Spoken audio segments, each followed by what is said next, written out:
All right. I'm with Jerad Alexander, who has patiently waited and worked with me the past several weeks. I've been looking forward to this interview. So, Jerad, welcome on. Let's just get started with the basic question. Jerad, when and where were you born? Well, I was born in Berlin, Wisconsin in 1980. My family, I don't really have a familial connection to the state. I spent most of my time as a kid in the Southwest and a little bit in the Southeast and overseas. But I think my mother had a family friend who was a doctor in Wisconsin, and she was in the Air Force at the time. And I think they were a little reticent about having Air Force doctors, perform the labor or handle the delivery, which is strange because they have really good medical facilities. So I never exactly got a clear answer on this, but they ended up taking me to Wisconsin of all places to be born.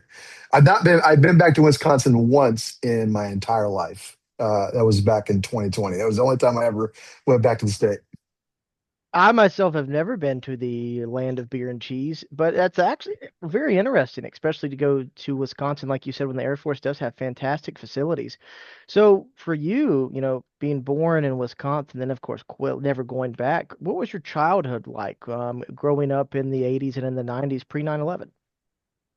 Well, I lived at a couple different places, but I spent my first, I would say about 11 of 12 years in in and around Hill Air Force Base, Utah, which is about 30 minutes, maybe 15 to 30 minutes north of Salt Lake City. It was a place where the first squadron to ever receive the F-16. It was there. They got them when I basically the same time I moved there in the early 80s. And, I lived on military bases pretty much my entire childhood up until I'm guessing I was about 15, almost 16. But even then, I was sort of around it. Um, Military bases in general terms are kind of like little cities in and by themselves. They're sort of somewhat self-sustaining, and so they have neighborhoods and schools to some extent, especially overseas, and playgrounds and libraries and grocery stores and little mini sort of like Walmarts, as we would call the BXs and PXs and NEXs. And so you kind of have this sort of ecosystem that you sort of exist in, and then the outside world is kind of somewhat separate from that. Though you interact with it all the time, you go to restaurants and malls and all that sort of thing. But everybody around me was either connected to the military or in the military directly, either friends or fathers and mothers of classmates, or my parents, my mother, my father, my mother, father, and stepfather were all in the military, in the Air Force. My parents divorced in '83, late '83, I believe it was. And I ended up going to, well, technically it was officially in '84, but they split up in '83. And then I ended up going to live in Air Force Base in California for a year, kind of outside Sacramento. I spent a year with my dad there, then came back, and my mom had remarried my stepfather, who I'm very close to now, and stayed there. The '80s were, you know, the Cold War is basically everything the '80s was as far as the military goes, and so our entire culture was sort of dipped in that sort of U.S. versus the Warsaw Pact sort of environment. All the films of the period, it was heavy in all the Reagan era films. Think of like Red Dawn or Firefox and all the films. Obviously, Vietnam is a component of that too. Vietnam comes in heavily in my life, especially in the early '90s. But early on, it was definitely kind of us versus the Soviets, and that really sort of that and the Reagan era art, such as it was, sort of the sort of heroism and even the jingoism of the films and literature of the period really influenced my sort of early upbringing around the military. But I think the big catalyst would have been the two things. One would have been Panama, Operation Just Cause. I remember that very distinctly. We didn't have a lot to do with it. I don't think the Air Force Base I was at, because that's a U.S. Southern Command problem, and so I think they different assets were involved. But I remember the visual of it and the seeing it on television, on the news, and just recognizing that we were involved in this thing. And politically, I didn't have it. I didn't have I was nine, I think 9 years old when Just Cause goes on, and so I didn't really have a political opinion about it. other than the fact that I thought that it was interesting that our military was involved. And then the major catalyst was the Persian Gulf War. I remembered when the invasion of Kuwait takes place in August of '90. My stepdad was in the wing. The first wing to go over was the 388th Fighter Wing, and that's he was a member of one of its squadrons as a avionics journeyman. He repaired the head-up displays in the Fighting Falcon, and he deploys within I think about a month. Within a month of the invasion of Kuwait, he takes off and goes to the Middle East. Now, and this is sort of I guess I don't mean this to sound like a dig at the Air Force, but it will come off that way, I'm sure. But the Air Force didn't deploy in the same way as say the Marine Corps did. Then the Marine Corps was doing, MEWS. They were sending out Marine amphibious units, as they called them then, to the Middle East and Western Pacific.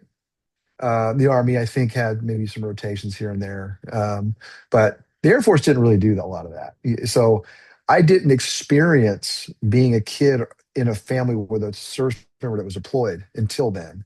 Aside from maybe some separations with like schools and that sort of thing, Airman Leadership School and that sort of thing. So I didn't have a lot of experience with that sort of reality of that separation until then.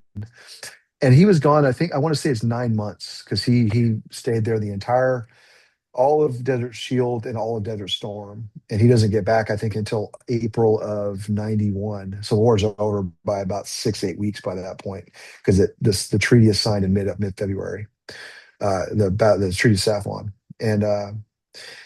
and so it was a really it was a very troubling experience. It was the first time I'd ever experienced that sort of separation. And on top of that, it is a major event in our period culturally. I was just dipped in all of the news footage, all of the reporting. I remember Dan Rather and Peter Jennings and all of those guys, their nightly broadcast talking about the different developments of the conflict as it progressed. And then the actual opening, opening of the air campaign in mid-January of '91. I remember very vividly just, it's winter in Utah, snow on the ground, and I go up the street to my buddy's place on the base where my mother was going to nursing school at the time. And so I would stay at his place until she came home at night.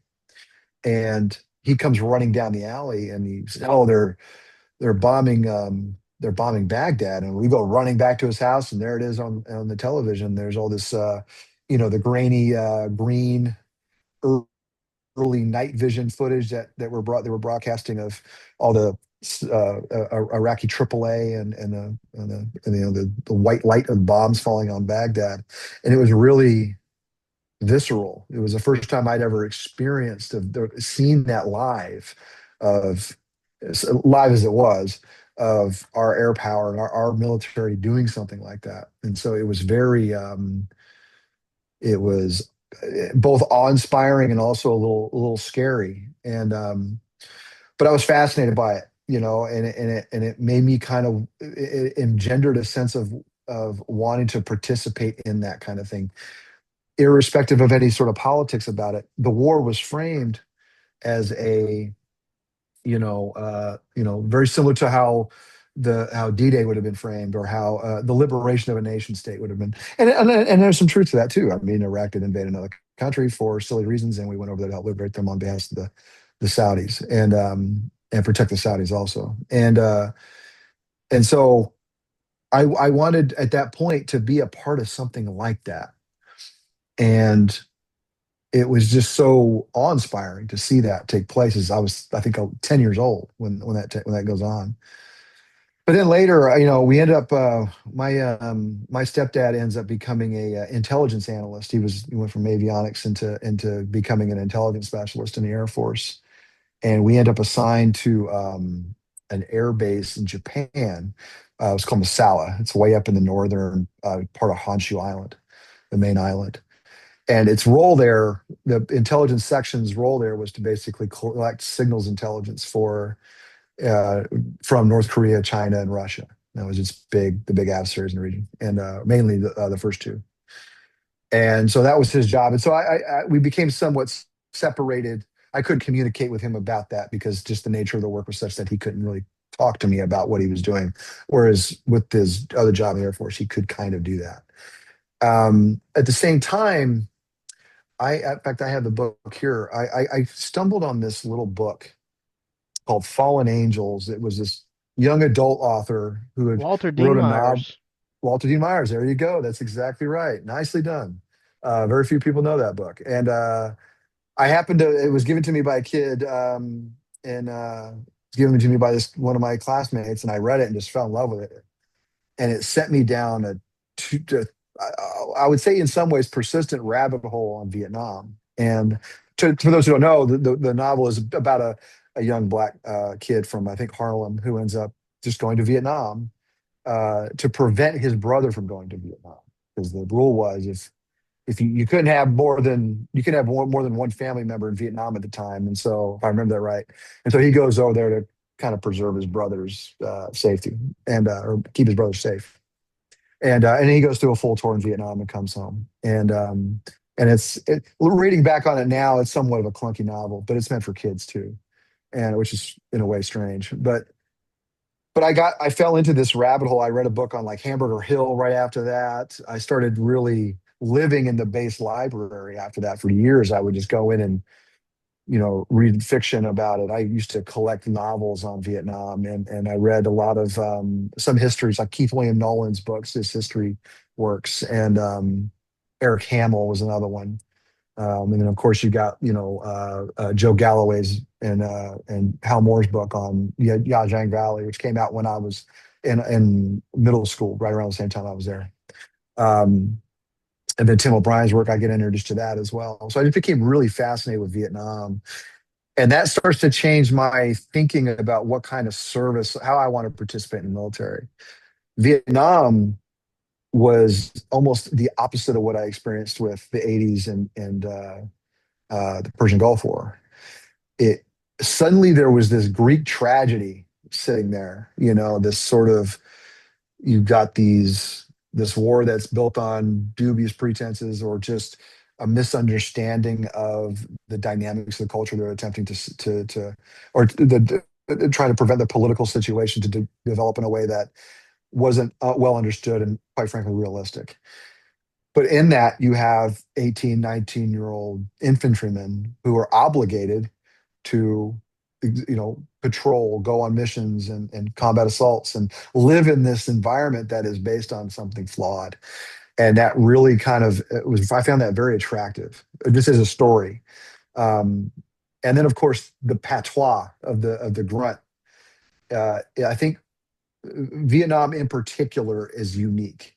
It's kind of a mixture of army speak, and then there's a certain level of cynicism in it, and there's just the way they communicated to each other in the novels and films, if we're to take it seriously, was, I just found it really interesting and really almost it's almost like a second language, and I just thought it was a Absolutely.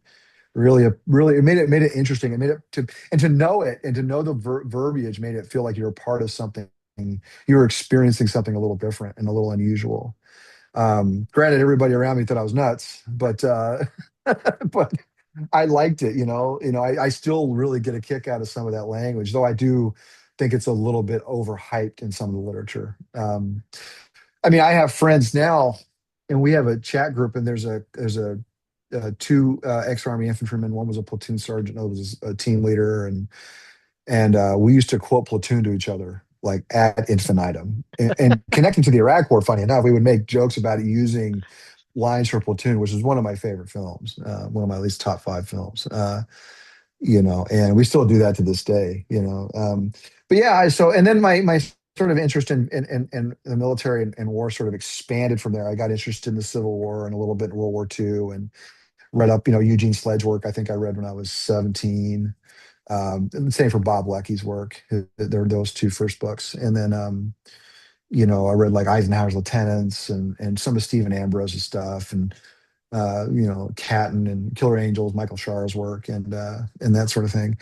But after Japan, I ended up in California living with my dad again for a year. And it sort of just continued in that world. And then I ended up in Georgia for my last 2 years of high school. And, I did the ROTC thing and then started making decisions about what direction I wanted to go. And I wanted to be an officer, but I just didn't quite have, I didn't have a couple of different things. I didn't have, one, I didn't do that great in school early on in high school. I just kind of struggled with things, both from a motivational standpoint and I think from just a emotional standpoint, maybe, to put it in simple terms.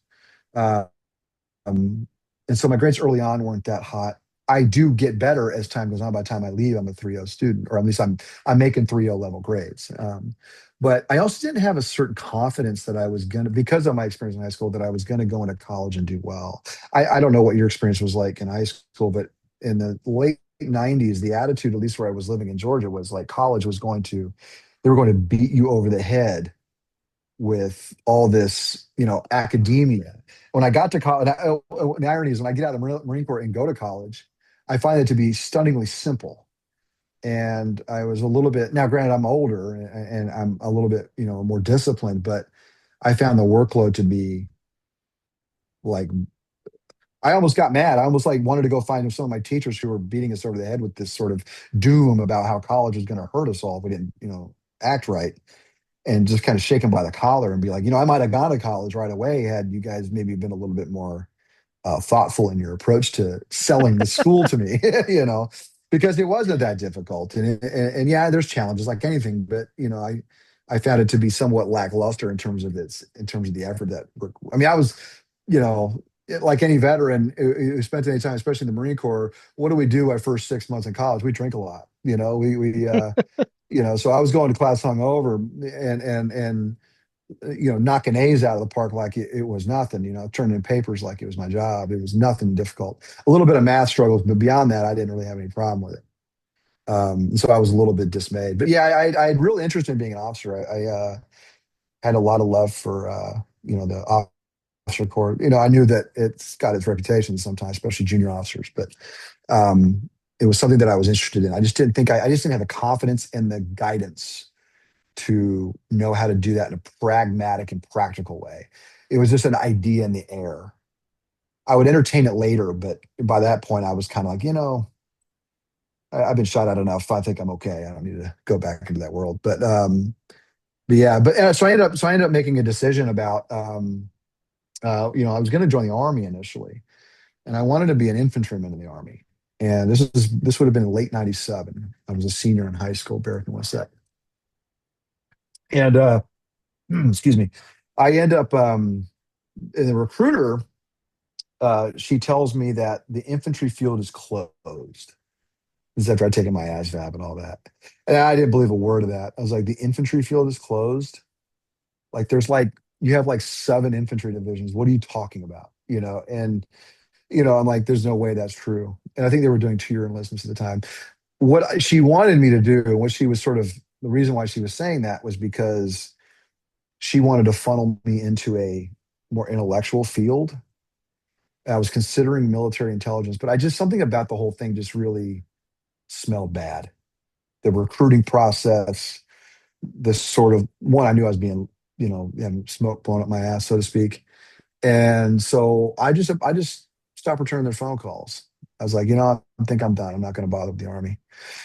So I kind of just, you know, sort of, chewed a bunch of pencils up, so to speak, and angst, thinking about what my life was going to be. And then all of a sudden, it just sort of dawned on me to consider the Marine Corps. And I had, studied the Marine Corps history to some extent, and knew about the Marine Corps. It wasn't the Marine Corps wasn't foreign to me. It just wasn't around. Like I was in the Army ROTC. I was surrounded by a lot of Army at the time, and so it just wasn't part of my thinking. But then all of a sudden, it was like a light bulb just went off, and I contacted the Marine Corps, the recruiter, and I remember his name. We had kept in contact, in fact, up until not just a few years ago. He ended up becoming a sergeant major, and he was a really nice guy, really just big, tall, real tall, real strong black dude named Canty.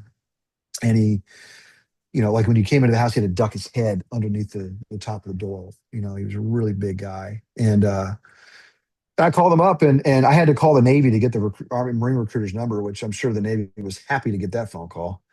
They were thrilled to hear me asking for the other guy's number. Um, and I, anyway, yeah, so I called the Marine Corps and he comes to the house. So we schedule an appointment and he comes over and he comes in the house and he's in his deltas. This would have been like late February of '98. He's got his, the Eisenhower coat, he's got that on, takes Oh that off. yeah. He's got, he was in artillery. He had spent time as an OCS instructor and then a drill instructor. And, he's got his little stack. He's very clean. You know how guys look in deltas if they got their act together. It's a good look. And he sits down and with my parents, and I don't know what if they still do this, but at the time, what they would do is they would hand you this stack of these little, the little name tapes that go on our uniform Hmm. sometimes that recruiters wear with the name. They're kind of designed that way, and they have all these different goals or objectives on them. And there's a stack of about 10 or 15 of them, things like financial security and challenges and what they are. And what he says to me is, I want you to go through and pick about three of these that matter to you. And so I do that. I go pick them out, and then he explains how the Marine Corps sort of fulfills those. But he doesn't really put a lot of emphasis on it. And in fact, one of the things he says to me, and this was like putting a hook in a fish. It was like he says, but he goes, I got to ask, what are you bringing to the Marine Corps? And nobody ever asked me that. The Army certainly never did. They were just kind of like, we just need to get a body in the field, and we don't really want, we need to make sure that it's in within realm of what we want you to do. And he just was kind of like, no, what do you like? What tell me your background and sell yourself a little bit. And I do. And I said, and I explained to him my background and what my interests are and that kind of thing. And he was like, he was sort of non-committal. He was kind of like, you kind of have to come to us a little bit. And I don't know if that was, and I'm sure some of that was, premeditated or it was a strategy. It was a sales tactic, but it worked. I was hooked from then on, and I just fell right hard into enlisting. And then I do so that summer. I think I was supposed to go to boot camp in 90. I was supposed to go like late July of '98, and I backed it up 3 weeks, or I brought it forward 3 weeks. I was just like sitting around. Girlfriend broke up with me because she knew I was leaving, and I was like, you know what? I don't have to be here. Let's just do this now. I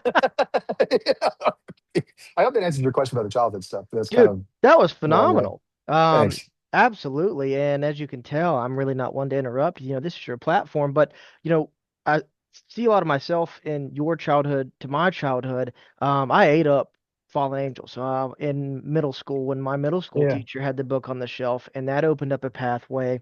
And I also collected historical fiction novels that dealt around World War II through Vietnam combat in all sorts of branches and perspectives. And one of my favorites, if you're still into reading historical fiction, that was written um, by an officer who served in the Marine Corps and was a Navy Cross recipient in 1969, is Matterhorn by Carl Yeah, I've read Morlantes. Morlantes. Yeah, yeah. Um, Yeah, I've read it and twice now. I've met him I a few um times. Yeah. I go to his company's reunion almost every year in North Oh, Carolina to interview those guys and to talk with them and hang out with that's them. great. Yeah, I love it. But you bring up a excellent point that a lot of overlapping Marines have told me about the recruitment process is how their recruiter approached them in this professional manner, at least for the GWAT veterans that I have talked to. And I think that that's one of the more striking aspects, even today, for some of my students who have eventually gone to the Marine Corps and come back. And I mean, like, this is one of the reasons why was how the recruiter approached me and made me feel like that I mattered and not, as you stated, was just a body to the field. So prior to you shipping off to boot camp, Jared, did you know what your MOS was going to be at that point, or is that something that happened later on down the line? I did know. I wanted to be an infantryman. That was something I really aspired to. Whether I was, the right fit for that is, circumspect. But, I was fascinated. Like I said, I read, and this is an interesting book. If you want, you may have read it already. But The 13th Valley by John Del Vecchio. Yeah, yeah, it's a great book. I read it a few times. That was one that like really hit me too. Obviously, it's about the army, but it's just one of the His best books I've ever. his Yeah. first cousin was a Marine combat photographer in Vietnam and has come to Hmm. my high school and spoken several times as a guest speaker in my classroom. Yeah, RJ's That's great. great. Yeah, and John was a combat correspondent. Yeah, with 3rd Brigade, I think, one of them First Airborne. Yeah, and yeah, that's the one I've read that novel a few times. I really love that novel. I think it's underrated and needs to be in print. But yeah, yeah, I select. He was trying to push me into other fields. But at the end of the day, when I said, look, put me in the O3 field, he did it. To his credit, he was kind of, look, like I'm just, you're a smart guy, and there's other things you could be doing. And that's not a disparage, not to disparage the infantry, but I think he saw me as a little bit more of an intellectually minded individual, and wanted me to do something else. And I was considering between three. Because initially I was like, is it possible to become an anti-tank assaultman? And if you, what were you infantry in the Marine Corps? Oh man, dude, I didn't even serve. I can't. I'm sorry. I have a rare blood disease. That long story short, for those that will watch this, it's called von Willebrand, inherited in birth, and it's a couple of different factors. I was able to live a normal childhood, play sports, play games. I took the ASVAB, tried to go into the military, and perhaps was not exactly truthful about my medical background, but background checks showed that, and they said, "Hey, you can't be in any branch of the military. You are too much of a Mm. liability." So now, I teach about it to the best of my ability. I do interviews like we are here, and I try to get veterans that perhaps have never told their story to tell their story. That way, the legacy is preserved. Well, I appreciate that. That's great. Okay, yeah. So when I was going into the infantry field, I wanted to specify what, because there's a number of different ones, but there were like the four main ones were, 0311, which is a rifleman, the 0331 machine gunner, 0341, which is a 1681 millimeter mortar, and then there was an anti-tank assaultman, which was using the Mark, uh, I think Mark, the 152. I can't remember the name of the weapon, and rocket launcher. That or the toe. It was the small was what they called them, and that and the toe. And I was like, it'd be kind of cool to be a anti-tank assaultman, and but you couldn't specify which lane. You could just go. I just want the O. They could just put you in the O3 field, and then once you got past boot camp, then they would look at the needs of the Marine Corps and then decide where you were going to end up. And I ended up as an 11, just a regular rifleman, which ultimately at the end of the day I was fine with. But I was also looking at Forward Observer. I had kind of an interest in that. I thought that I kind of like the special teams. I thought that that was kind of an interesting, to use a football analogy, somebody who came in for a specific role in combat and then executed it. I thought that would have been an interesting choice. I also considered combat correspondent. But I just something about that at the moment, and it was a lot of it was probably just my youth, but I just I just the infantry just kept pulling me back in that direction, sort of spiritually. And so I just, what, just put me in the O3 field and then I'll kind of go from there. And so yeah, I knew I made sure to request that to be in writing when I went to boot camp. So I had an idea of what I was supposed to be before I even went to Parris Island. Absolutely. Well, you bring in the Ford Observer perspective, and one of my favorite uniforms I have in my collection, I'll show you that towards the end. It's kind of cool. He was a Ford Observer with the 4th Marine Division in all their campaigns in World War II and got a letter of commendation on Iwo Jima. But a very good friend of mine, Vietnam veteran with 2.5 in 67 and 68, was a 81 millimeter FO. And he gave me his entire diary to help teach his legacy, but he said one of the most awing factors of his job was how much fire he could bring into a combat operation or in any kind of instance. And he said that gave me a new level of understanding and respect in my training. He said, I can in many ways call in the power of God, but he said also, as an FO, he says if I get one digit wrong on any of the grid coordinates, he said I'm putting myself and or the people with me, which is more important, in danger or killing us all. And so Hmm. I've always understood and respected those in the FO field. It's certainly not a job I would want to have if you screw up, but man, FOs play such a key role. And so I understand that. What is the FO MOS nowadays? I know it's changed from World War II, most certainly, since I've done my last research. I can't recall now. I think it's the O8 field, because O8 is the artillery field in general terms, but I could be wrong. I think 0811 is like cannoneer. So it might be something on the backside of the O8s. Yeah, but specifically, I'm not sure. Well, and picking back up with your wanting to be an O3 and making sure that that was known. And being that you were in Georgia, I can always, and just guess Parris Island, East Coast Marine there, down into Mhm. the wonderful pit of South Carolina. So, how was your introduction to Parris Island? Ooh, that was. I still think about this a lot. Paris Island was. It lives up to its reputation. I'll say that for it. I arrived in. I go to because you had to go to MEPS first for a night and you get sworn in. And I left. Like I said, it was late June when I went, so it was already hot. And I meet a bunch of guys who I end up in there. And they end up, I think just about all of them end up in my platoon, about four or five guys, and we go to eat or something like that. And then the next morning we go to MEPS and we got to do a urinalysis and one, and then raise your right hand and swear in. And then they put us on a van. I didn't have the bus. The typical scene is, you get put on a couple of buses and you get shuttled down, and you get there in the middle of the night. I didn't have that experience. My experience was because I think it was because I was in the closest group, one of the closer, like geographic to the depot. We ended up getting there in the day, in the evening. So we leave the MEPS in Columbia, South Carolina. I don't know. It was probably around, I don't know, 4, 5 in the afternoon. We stop at a Shoney's somewhere outside Charleston, which was like the most depressing meal of my life. I remember that very vividly, sitting there eating, and we had to kind of rush, which was always a little aggravating. And then we take this van all the way down. I remember going into the, I can still see it in my mind to this day, going into the front gate of the causeway, going down and everybody's getting real tense. You can feel this, like the van is expanding from all the tension. It's like a balloon that's about to pop, and everybody's a little nervous and shaky. Everybody's kind of tight chested. Nobody's talking. And then, I remember we came around and then we park in front of the receiving building, which is where everybody gets dumped out at. And, we look over and there's the drill instructor standing out in front of the receiving building.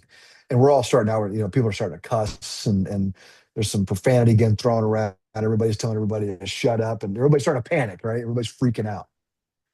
And we watched this guy walk up, and everybody is just losing their mind. I remember this kid Grant; he was losing his mind, and he just that drill instructor just popped the door open, put one foot in there, and then just gave us the news. Told us welcome to Marine Corps Recruit Depot's, Parris Island, and get out of my van and get on my yellow footsteps over here, and and it was just in a completely we do that. It was a completely different. It was so alien, even to having watched all the movies and read all the books. You just cannot. It really doesn't. It's hard to describe just the a combination of terror and dread and it's so strange when you think back on it. You look back on it going, this is all a game. If you knew that going into it or had the wherewithal going into it, it'd become very easy. You just pay attention, listen, and don't get in this guy's way. Then you can kind of snake through it. But without knowing all that or without having that sort of exposure, it becomes really scary. And, you know, you get on the yellow footprints though, and then they put you in the building there and you start doing, you go through the process. And I remember, I think we were up because you're building a platoon, you're building a company of recruits, right? So there's a lot of sitting around. There's a lot of waiting that first night. One van, you'll stand there at attention for an hour. I think we stood there for quite a long time. And then another bus would start pulling up and they would unload and then they would stack them behind us. And then eventually we get enough to form a platoon. They shove the platoon into the receiving building. And then we start going through our motions, making the phone call home, you know, and then going through the process of filling out forms and everything is very chaotic. You're kind of just lost in a sea of people. You're just sort of shoved from one place to the next. And I remember it was like about good. You're up for a good 36 hours. There's no sleeping that happens. You're up that full night, all the next day. Then you finally, and it felt like it was only, like I said, about 36 hours, but it felt like weeks because in that you're getting your paperwork process to start the process of becoming an enlisted person in the military. You're getting, you're dumping all your contraband out of your pockets. You're getting your civilian clothes. You're getting thrown into camis. You're getting, you know, I think we got our rifles on that first night into the morning, a bunch of gear. You're constantly just going from one station after the next, all night into the next day, into that next evening. And I mean, by the time you get to that last night, you are dead. You're functioning on fumes. And then, every day is this. You just kind of get swept with the tide. And I remember going to. We had a moment because I landed there kind of late June. We had the 4th of July, and the depot, like any deep like place like that, it's going to slow down a little bit. And it did. And but we met our senior drill instructor before the actual check. The sort of there's usually a ceremony that takes place on the first day you pick up with your drill instructors, and they introduce the senior, the company commander or the series commander introduces the senior drill instructor, and then he introduces his two or three his assistants effectively as green belts. And but we met our senior drill instructor days before. Like he came to the platoon area where we were because we were being manhandled by transient drill instructors. I remember a guy named Boss was his name, and we worked with this guy for a week, and then he just vanished. Complete. I never saw him again, ever again. And we all got to like the guy because he was kind of like our first exposure to drill instructors, and he would both help us and tell us the news and PT us and all this crazy stuff. And then he just vanishes, and then you get this whole other group, and they're the ones who take you through your 3 months. And but my drill instructor was a guy named Hardy, and he met us early, and then I remember he took us over and we watched fireworks on the parade deck during the 4th of July. And it wasn't but a few days after that is when we actually picked up and started our training. And I had three drill instructors up front and then picked up a fourth one toward the end. And it was, the first couple of weeks, well, I'll say this, you'd go to the base chapel. I was somewhat of a religious kid at the time. And also, it's also an escape. You think it is anyway. Going to the chapel, you've considered to be sort of an escape from the doldrums of boot camp. When it's actually inverse. Later on, I would stop going and then have a better time hanging around the squad bay because nobody was there, and the drill instructor didn't mess with you. But you don't know that early on, and you're looking for some kind of relief from it, and so you end up going to the chapel. And I remember the chaplain for our battalion, the second battalion of the three, and he says, after about training day, and he put a number out there, it was like in the 20s. All of a sudden, you're going to wake up out of a fugue state and you're going to find yourself in the flow of this. You're going to just, all of a sudden, it's just going to you're going to adapt to this environment and you're going to just go through it and you're going to start having some clarity. Because those first maybe 3 weeks, you really don't have a lot.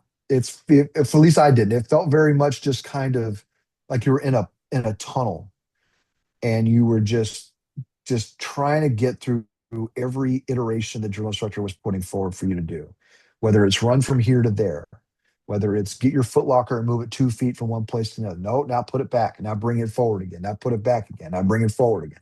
And you're just trying to get through these little incremental little details.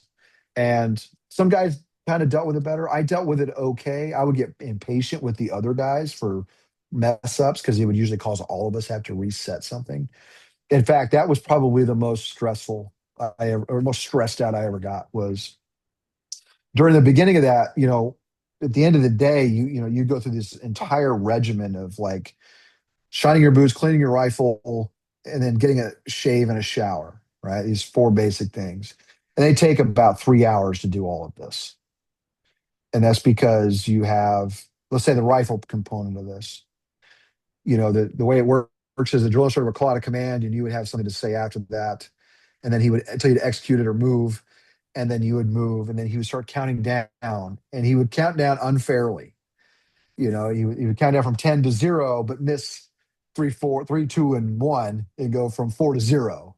Or just burn through those two numbers. And so because of that, somebody would screw up. They would get their footlocker from, like I said, in front of their rack to the center of the squad bay to get ready to start cleaning the rifle in time. Then you got to put it all back. Then you got to do it again, and then and so every iteration of that required this sort of seesawing motion of monotony and doing stupid stuff over and over and over again. And the reason they do that is because they're trying to inculcate this instant obedience to orders. And so anybody who melts down about it, well, they failed that iteration because they're not instantly now they're it's in their head, right? But that was very, very frustrating to get through. And partly because I knew that's what was going on, but also partly because it was just irritating to have to do this over and over. So those first, things like that would just take forever, and there was no sense of you didn't really have a lot of humanity in it. Like showering, I remember PT showers, for example, or even the evening shower. You would just kind of have to get in there. Once half the squad bay would shave, while the other half was showering, and then they would just rotate. And you didn't have long; you had maybe 5 minutes in there at most. That's probably being very generous. You had a few minutes to wash yourself, get out, and get back online with a towel around your waist. So you just even little things like that were sort of stripped away. You got your hour of free time after that, so usually, but that could be somewhat truncated. And even then, you just kind of felt like you just want to zone out. You didn't want to involve yourself with anything after that, other than maybe write home or read a letter or something, should you have gotten one. But after, like I mentioned, the chaplain, he talked about after about 3 weeks, this starts to break. And it's not because the drill instructor is doing anything different. It's just that you just have a different appreciation for it. You know what to expect. You know how to do it. Everybody kind of locks in on it. And he was right. I remember we were marching back from Leatherneck Square doing like what they have the precursor to McMAP, the Marine Corps Martial Arts Program, was something called LINE, Line. And I couldn't tell you what it stands for, but it was kind of like it was their own martial arts at the time. And so we had spent the afternoon or morning doing that, and then we were marching back to, I think we were probably going to go to Chow. And I remember just having this feeling of like, oh, I got this. I just got to put up with this for another 2 months. And then you start counting days at that point. You start to, go through the motions and get through it. And I felt my morale lift, just like this sort of, it wasn't like anybody did anything. It was just, oh, okay. All right, whatever. We can get through this. And then you do, and you keep pushing through, you get through the rifle range. I had a little bit of trouble there. But you get through the rifle range, you get through the team week. Once you get past the rifle range, now you're on the back of the hill. And, you know, then you just kind of get through the team week, which is you basically just pull a mess duty for a week, and then you go into the A line, which is the advanced marksmanship, more combat related marksmanship, and then it's crucible after that, not long after that, and that was by that point you're really kind of at the you've adapted to this environment, and you know how to kind of survive it in the ways that you've discovered for yourself and through their help, the drill instructors help. You also become very, I remember joking with drill instructors during that. Funny enough, sporadically, I'll give you a story. So a couple of them. I one of our drill instructors, he was a character. This guy Bryant. He had a face that he would be deadly serious about something, but he also knew how to employ humor to get you to break tact.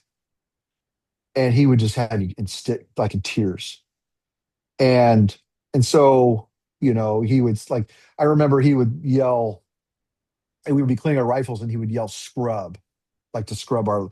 And so it's funny, you'd hear him yell "scrub," but it would be in such a comedic way, and he would kick his foot out and just kind of like have put his whole body into the motion, and into the word, and all of a sudden you hear all these little brushes just going really fast on the barrels or whatever, and we would say "scrub harder, sir," and he would all those little brushes would just start going. You'd hear him, hissing all over the weapon.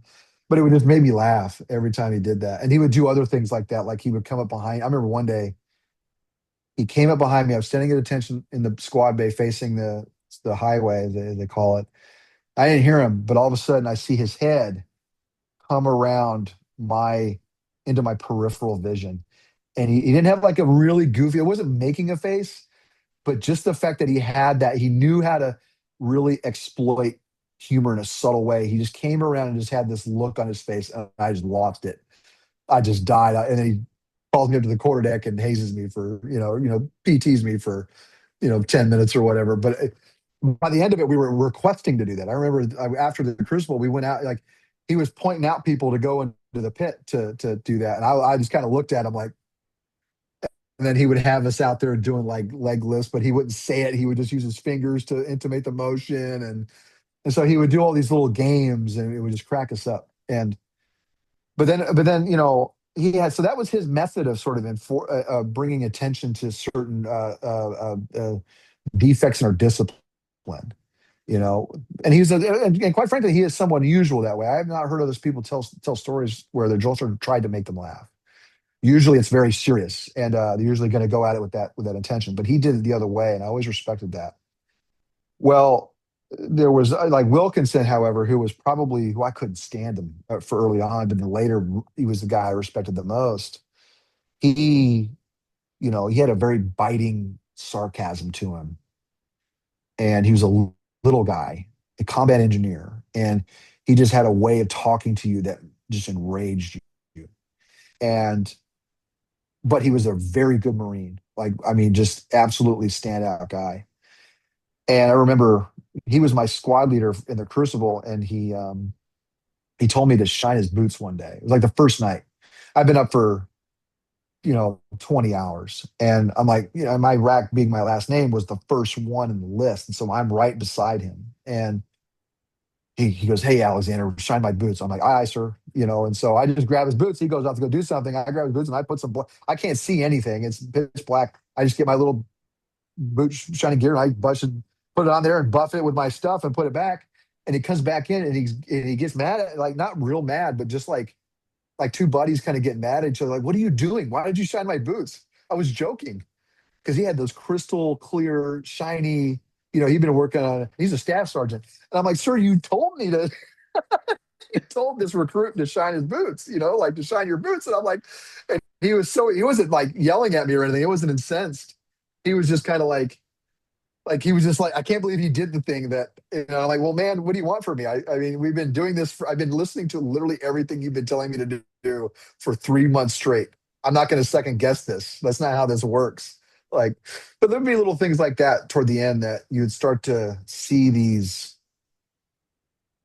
We were not peers, but we were getting there. You know what I mean? Because now I was kind of about to become a Marine, and he was becoming sort of accepting of that, and you look for those moments at the end, and when you really, like I said, I mean, that was 30 years ago, and I still remember them, to this day. They're very vivid in my memory. And yeah, I mean, I'm no shame to admit that once we got through the Crucible, got to the little, Iwo Jima monument, they started handing out those Eagle Globe makers. I was teared up and snotted up, and yeah, I was a mess. Just, it was one of the proudest moments of my life. Yeah. Well, and I was about to ask, about the Crucible because I had a friend of mine who went through it, I guess about 2 years ago. I mean, he's now serving with 2-5 at Pendleton, but Okay. he mentioned the end of it. They're reading off the names of Marines that were posthumous Medal of Honor recipients, but also Marines who did not receive any Valor Awards, but they were killed in action, or from World War One to Iraq and Afghanistan, and he just talked about how meaning that was to realize what shoes you are stepping into, and how the Marine Corps is so dedicated to its history and its passion, not just for the Valor recipients, but for those that did come before and serve and sacrifice and sweat and have that blood that is shed. Yeah. Yeah. I mean, and the Marine Corps does a great job, I think, with really instilling that sense of camaraderie, or that sense. I wouldn't say camaraderie, not because it's a little unearned yet. You get that later, uh, but you do get this sense of the gravity of the environment you're in, and they take it very seriously. I mean, we're about to have a birthday here in the next couple of weeks. And it's massive for people. I mean, it's for Marines. I've celebrated that as a civilian years after, with in the most strangest places, with people that I just would never have expected. I remember, I moved into the East Village to go to school, and my roommate's her boyfriend had been a Marine officer, invited me out to hang out with another Marine buddy of his, and we all had pretty good night, celebrate the Marine Corps birthday. Like you never would have expected that. And yet that was something that you just run into. You would just have these moments, and it's very, it's kind of a meme in a way because we take it so seriously and we're somewhat excessive about it. But that excess comes with a certain pride that I think is um, a bit that's very, very visceral and very potent. Absolutely. From my civilian standpoint, since I've been interviewing Marines seriously for about the last 5 years, I've been fortunate, since 2020, or I should say that no, 2019 because of COVID, that I've been asked to go out, with friends of mine that were in the Marines and the veterans I've met to celebrate on the Marine Corps birthday. It's like last year I was in Quantico, hanging out with Korean, Vietnam, and then current serving Marines, and experiencing that on the festivities and being able to see that as a civilian does show like you said, the camaraderie that is earned, not with just those that you serve with, but this whole concept of Marine Corps as a brotherhood, in general from across the generations, with the oldest Marine being able to cut the cake with the youngest Marine in attendance for a lot of those festivities. Mhm. Yeah, and I think it's really cool that you're experiencing it from a multi-generational standpoint. That's something I don't get a lot of. And it's funny. We can get into this a little bit later, I suppose, but when we get more into the service side of things. But um, I was a bit of a different Marine in the sense that I was both an observer to it and a participant in it, and so that made me a little bit. I kept some of it at arm's length, even when I was in the Marine Corps, and I still do. And that isn't to say that I don't have a lot of pride for it or respect for it, but there are aspects of it that I didn't take to, and that's not a dig on the culture. It's just a difference in personality, I suppose. And but even then, even I mean, my friend Ken and I, who we served together in Maryland and later, we're both we both have a lot of similar attitudes and belief systems about the Marine Corps, both the positive and negative. We both love and respect it, but we also understand its flaws. And but that doesn't mean that when we see a guy on the street with a Marine hat on, or a guy with his car with a Marine Corps like license plate bracket, that we don't. I did this the other day. I happened to be on the subway, and a guy gets on. I don't remember where I was going exactly, but I look at he's got a VA badge on a clip that's hanging off his shirt. I don't know if he's an employee there or what, but I see he's got a Marine. He's got an Eagle Globe and Anchor on it. And I just happened to, on the way out, I just happened to look at him. I pointed to that. I said, "Semper Fi," and I fist bumped him. I don't know what it is. I see that stuff, and I got to say hello. It's a thing with me. I don't do it all the time, but if I see a guy with a Marine Corps shirt, sometimes I'll probably make my presence known and know that we're sort of fellow travelers in that world. Um, it's interesting how and when it happens, there's a recognition that takes place. Not all the time, but most of the time. There's this kind of like look in the eye, that we communicate something. At least I think that's there, and I might be overstating it. But a lot of times when we both realize we're part of the same background, there's a sort of understanding that takes place. And I would even say maybe even a kind of vocabulary that's sort of said but not said. And so while I have my reservations about aspects of the experience, that part of it is really powerful. And I'm kind of awed by it, but I still really respect and love that. Well, Kevin and Lou, we have talked about that, in our sessions that we have done, about their takes on the positive sides of the core, their experience, but also the negative that they saw. And then, of course, the culture of that, in very similar conversations. But I don't think that you're by no means, looking too far into the recognition there between Marines, because I see it all the time. when I go to reunions, not just at the company level, but I've been at regimental reunions for Vietnam veterans. And, you've got different battalions interacting there. You've got Marines that are serving nearby, perhaps as recruiters, or if there's, I was at San Diego a couple of years ago, they'll come in attendance. And it is this recognition that is generational that I've been able to see through watching an Iwo Jima veteran tell his stories of combat to freshly graduated newly minted Marines from boot camp and seeing 18 to 19, 20-year-olds that are drop dead silent, taking in every single word. And you're right, it is a connection there that I will never know, but it is incredible to watch from an outsider's perspective of how the generational experience and how Marines do interact with each other in the public. I find it fascinating in so many ways. And there's an awe to it, especially for anybody that's ever spent enough time around Quantico or seeing just how people interact at the Marine Corps Museum. I'm a watching Marines talk across the generations, or like you said, it's just a simple fist bump, and that goes a long ways, even if it's just two words or just a fist bump alone. Yeah, that's So really cool. You do that. That's gonna thanks, tell man. you that. That's really rad. Mhm. I love it, and it's something I had a passion for because, like I said, I couldn't serve, and then I started just talking to local veterans, and no one's ever asked me about my story, and so I started researching. It's like reading your book, reading after action reports, reading books on the operation they were a part of, so I could ask the questions that needed to be asked and not seem like a jackass on the screen, and that did wonders.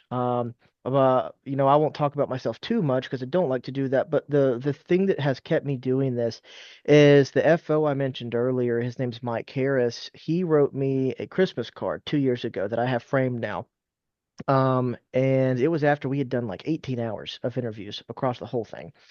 And our interviews, he said, had essentially brought him the most peace with his struggles of Vietnam than anything else had. And it even had caused a high school classmate of his to watch our videos. And she had always looked down on him for his service in Vietnam, calling him a baby Um, killer, calling him a rapist. And she wrote him a letter apologizing after she watched that interview series. And that's what keeps me doing this, is realizing that, I am having a positive impact for not just, Vietnam vets, but, working with Kevin and Lou and allowing, those of you of the OIF, OEF Marines to start telling your story as you yourself are comfortable, and hopefully to help more current serving Marines that are ready to start talking to help with that process. And it's something I love, man. There's nothing that's going to take that away. I absolutely am blessed to be able to do what I'm doing right now. that's awesome. Yeah, I So hope you keep doing it. thanks, brother. Well, and to end out this first one, two questions, and then we'll wrap this one up and plan out the next one. So, out of curiosity, the book is phenomenal. For those of you that have Thanks. never read Volunteers, it is brilliant. This is the first memoir I've read, and I've had the book for a while, by a Marine who served in the Forever War, as it's on the title there. So, what inspired you and led you to writing this book? Well, I had written a draft, a very, very clunky and unwieldy draft of it about, I think, in '08, so about 2 years after I got out of the Marine Corps. But I was really inspired by works like If I Die in a Combat Zone by Tim O'Brien. I've read that a few times. And also In Pharaoh's Army by Tobias Wolff and a few others. And um, I wanted initially when I sat down to when I sat down to rewrite it, it was in 2015, August of 15. I actually initially approached it as I want I kind of wanted to take, and this is sort of sounds silly, but I wanted to take a sort of Hunter Thompson Hell's Angels approach to it and look at it as if I was a almost an ethnographic look at the Marine Corps through my experiences in the military. Um, but in the process of as it went, it sort of morphed into this more memoir style, more introspective look at the Marine Corps and war because it's not just quite a, and also my childhood growing up around it, which I thought was an important component, and I just couldn't make the two work. Like as a, because I mean, if you look at the intro to Volunteers, it has that sort of flash, and it's meant to. It's meant to. And I think it fits for what we were doing because it was very prevalent then, and so.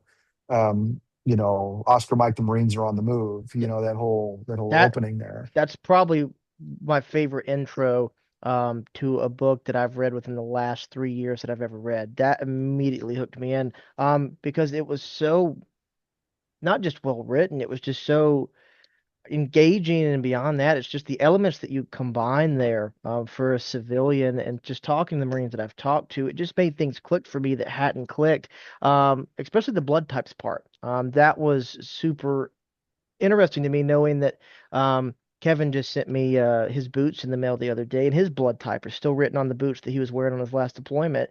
And being able to see that and bring that together, and all this little, I don't want to say nitpicky, but if you, I'm very terrible with my vernacular sometimes, but just interesting little details that have never been put together like that. It immediately hooked me. And I've actually told other people to read your book that are interested, especially current serving Marines right now. A friend of mine I've recommended it to, and he just ordered it. So, but Oh, great, thanks.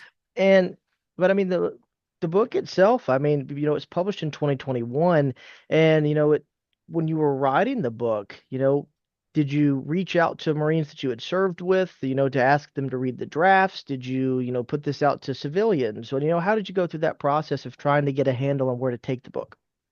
I kept it pretty much localized to civilians, and the reason for that was because I understood the language of the Marine Corps and the military.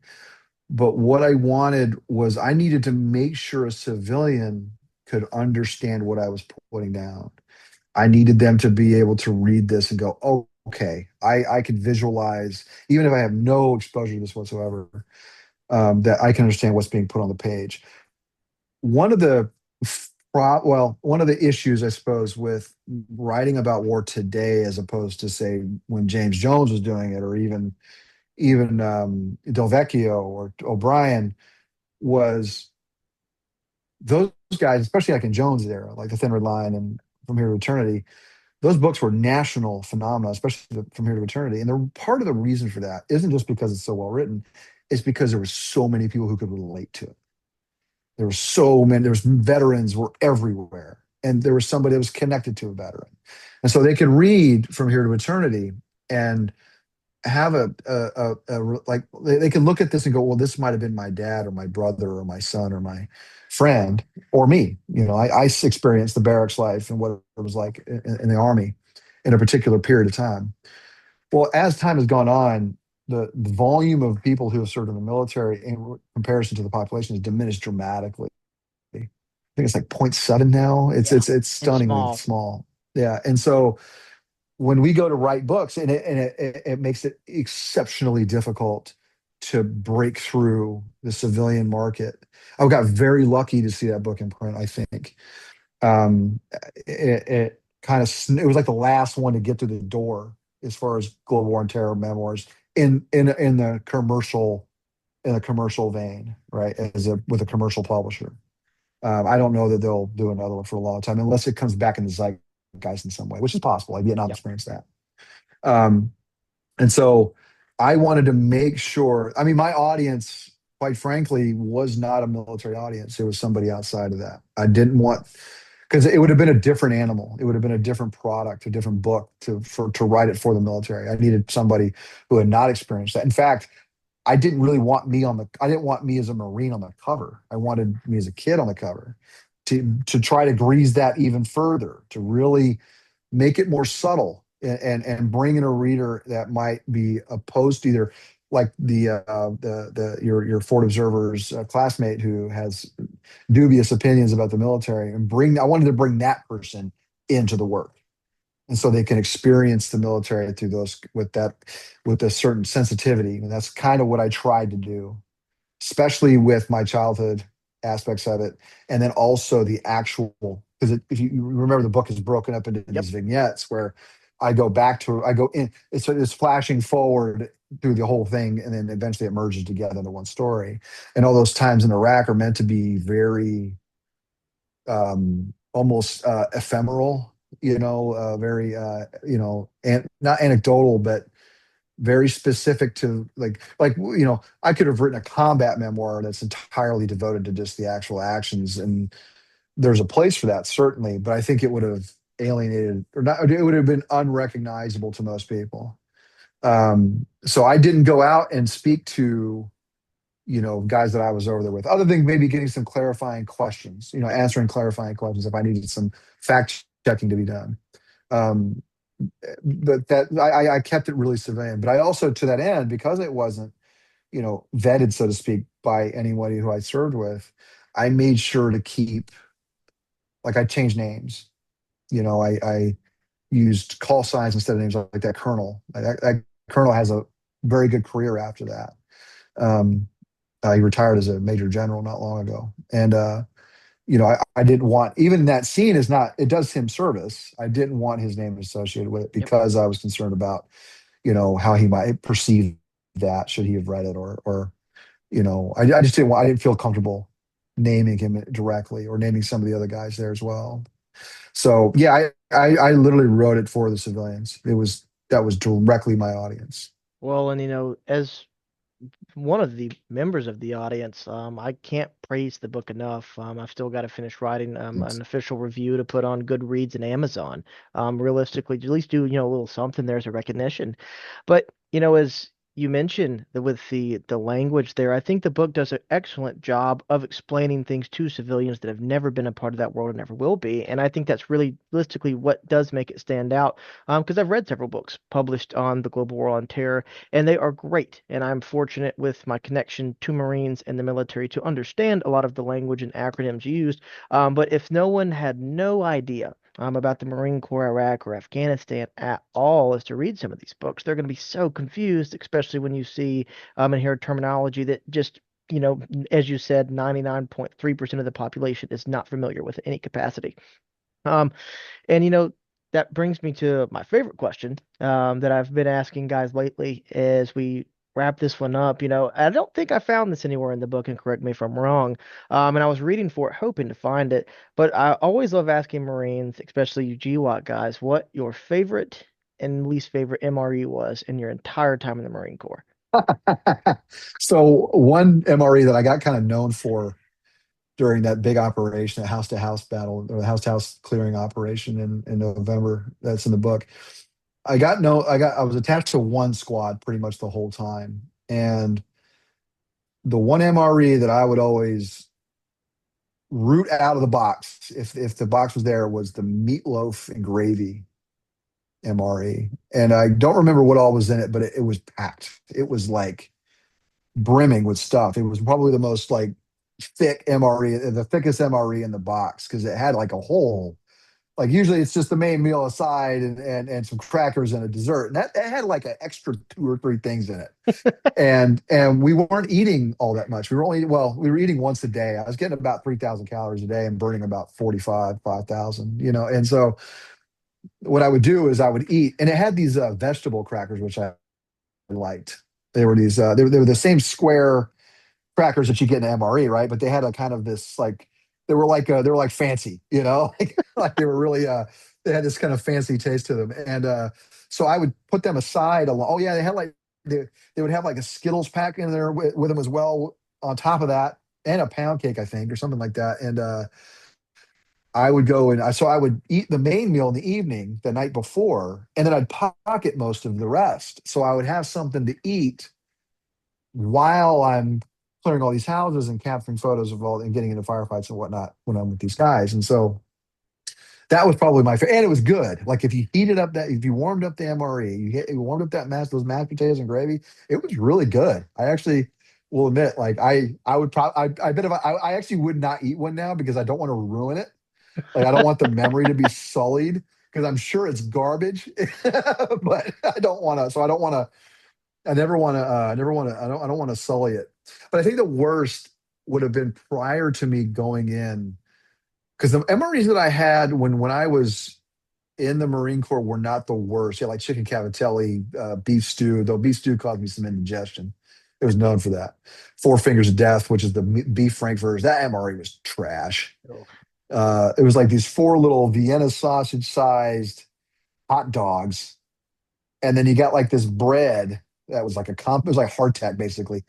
and there was like a Tootsie Roll in there. It was the worst MR. If you got that, you were just miserable. You could heat that thing up all you wanted, and it still tasted like trash. But the ones that were really bad were, or when I was a kid, I remember I was at Fort Irwin. I talk about this in the book, watching the Yep. first cab get smoked by the 11th ACR, and we were given MREs, and I had a good one, but I remember at the time they had a burrito that was just disastrous. Like I don't think they thought this one through. It was a slimy, it was a turd. It was just an absolute mess of an MRE. And then they had another one that was the spaghetti was really good, but they had another. These were the dark brown, almost black bag kind of MREs back that far. And then they had another one that was eggs and ham. Oof, yeah, that was one. If you got that, you just get whatever else is in it and just hope for the best on the next one. Yeah, those are probably the worst ones I think I ever experienced. Yeah, doing of course the interviews and the research with the Vietnam generation, there always seems to be a consensus that the most hated sea ration was ham and lima beans, Ham and limas. Yep. even though Hmm. Marines, air grunts in general called it ham and mothers. What was their nickname for ham and lima beans? Can you say that on this? Oh, I'll say it on a ham and motherfuckers, Ham and 100%. motherfuckers. That's right. That's right. And I've actually found in my time doing interviews, and I've been with the reunions I've gone to, I've talked to a lot of Marines. I can count on one hand three Marines that admitted that they loved ham and motherfuckers. That they said, and it was Oh great wow. because it was always in abundance, and they said nobody wanted to touch it. Um, and so it's funny that, I like to do those comparisons of, imagine what MREs would have done in that period for those Marines instead of having to like pick and choose some of those sea rations that some of the early guys claim are from World War II and Korea. I like Yeah. to believe it. Compared to now, it just makes me wonder, in 25 years, maybe even less, what will MREs look like for our current military? How will that change, especially since the time you were in the Corps? Well, I had the opportunity when I was with my first deployment was with one of the Marine Expeditionary Units, and we did ration exchanges with like the Greek Army and I think we got some British. I don't know if we got British rations. We got some other kind, and these guys had like spreads. I mean, they were just you open that box up and it was packed full of really good stuff. And I was like, "What are we doing? Like, richest country on earth?" And I'm eating this chicken cavatelli, which is just nonsense, and they're getting like, pate and all this kind of fancy. I'm like, yo, we need to get it up. We need to up our game here. But you look at those Vietnam guys, and it's really sad because I don't think I've ever seen a picture, particularly the Marines, but it also goes into other services of they're all thin. Yep, And I don't mean like %1. like they're just like young. They're gaunt, Hmm. especially the Marines. Like you look at Marines like they're humping the first corps up in the mountains, or guys in the 101st up in H Valley, or guys at Quezon Cantien. Those guys are narrow. They're underfed. They're not getting the calories they need. Yep. And that's because those rations were terrible and not they were in abundance, but the Marine Corps in particular had a tough time, I think, sometimes with like getting food and supply out to those guys, just by Well, virtue of the situation. you mentioned First Corps, I Corps up there in the north. A lot of the guys that I've talked to that served up there talk about with the weather situation that just came into play, and oftentimes just some of the combat operations when they got in heavy contact with NVA regiments, that they would go without rations for 2 or 3 days just because supply couldn't get in, and that's just Yeah. part of the situation that they're with, and having to live off of whatever they could scrounge up, and or not even having any food whatsoever. And I can't imagine being in that situation, that hostile environment where many elements of the environment are trying to kill you, and a hardcore, well-trained enemy that's also, in as many Marines I have talked to, was their equal that's also well-bound and determined to kill you, and you have no food, nothing whatsoever. Yeah. Yeah, those guys went through it. I mean, Marlantes does a good job with that in Matterhorn, but I think the battles at 881 North and South Oh and God. the stuff way up in that northern northwest corner, way out there. That's where Marlantes was mainly, and then north of the Rock Pile and all that. But yeah, yeah, either the fog is going to keep your resupply out, and then the Marine Corps, bless their heart, but the Marine Corps. doesn't always do a great job with log. Sometimes I think that they kind of just, you're going to just do more with less, and that's just going to be how your life ran. I mean, Marlantes sort of says as much, Yep. and James Webb sort of discusses that too in Fields of Fire, and I think Caputo does too. You're just going to have to kind of, they're just not going to. Sometimes and then this goes into, and I'm sure we'll talk about this at some other point. So not to lead us too much, but that gets into some of the dysfunction of the Marine Corps. Is sometimes they're better at it now, but I've seen cases where they were just kind of like, "You're Marines, just put up with it." And well, okay, great. I'm 3 days without a C ration, and I got to go knock out. I got a line of NVA bunkers up here. You know, that's going to make my life harder, not easier. Yep. And so sometimes their sort of gung ho ness will get in the way of things. It will. And, you're absolutely right on us hitting this again, because I would happily talk history with you of the Marine Corps, or would not even talk about your service, because I can tell that you have done, I wouldn't say bought into it by no means, but you've done your fair share of reading and research, much like I have. And I love talking to people about it because I'm a nerd. But, speaking to Vietnam veterans, taught me how to always end my interviews with every veteran. And I remember the first time I ever talked to a Vietnam veteran, and I always tell veterans when I see them in public, I always go up and say thank you for your service, because I genuinely mean that. It's not just like I'm just one of those people. And I had this guy look at me and he said, "You know what, brother?" He said, "That means a lot," but he said, "Welcome home means a lot more." And so, Jared, anytime I interview you, and we talk about your experiences, I'll always tell you thank you for your service, but most importantly, welcome home. Thank you, sir. I appreciate that.